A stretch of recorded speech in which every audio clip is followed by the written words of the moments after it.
Order! Order! You are an incorrigible delinquent at times. Behave yourself, man!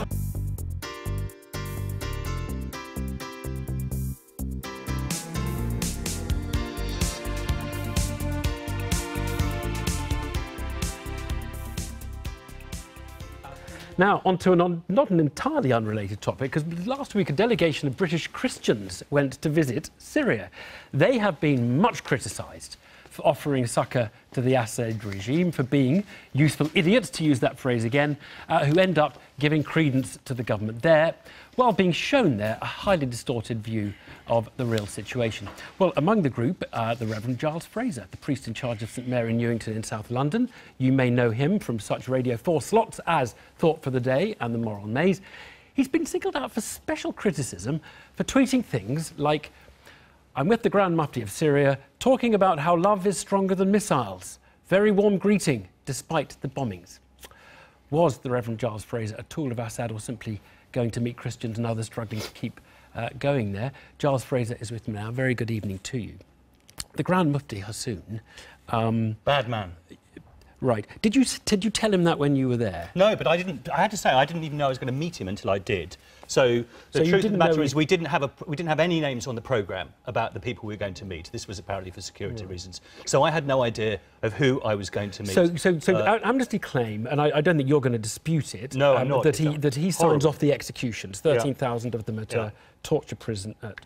We sat down with some bad people. I mean, we definitely did. So do you at least accept now that it was probably a mistake to sort of tweet out the nice stuff, having a thing? I do accept. I tell you what, I do.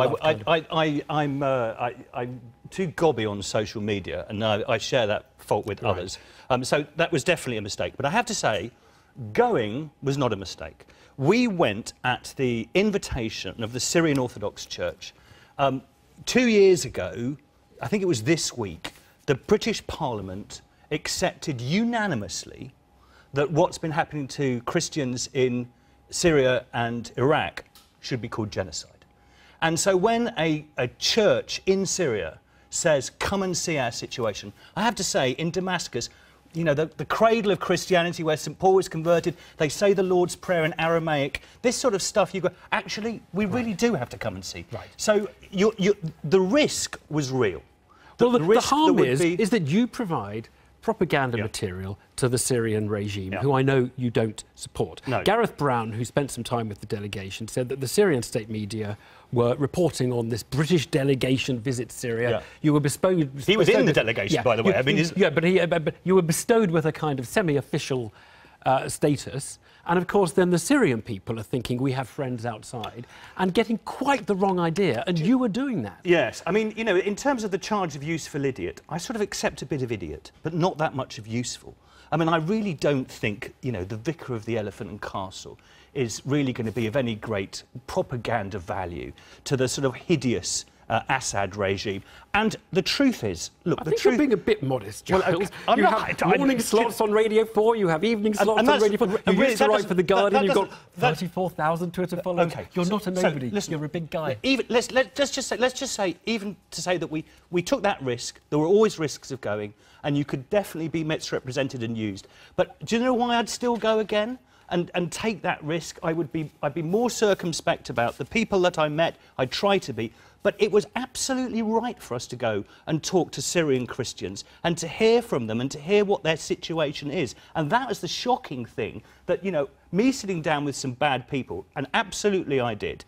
But that's the key story, is what Christianity, what's happening to Christianity in a place like Syria, and it's terrifying. Right, but in the end... And you're not asking me about that, and it really bothers me. No, I accept it. It bothers me that that's the priorities. It's way out of whack, Evan, here. But you were tweeting stuff about, you know, the British line. You accepted... This isn't about Twitter. We're not going to talk about Twitter. But you accepted the Syrian narrative. You did the job they wanted you to do. You accepted their narrative and said the Christians believe it's ISIS or it's Assad. Well, they do believe that. Right.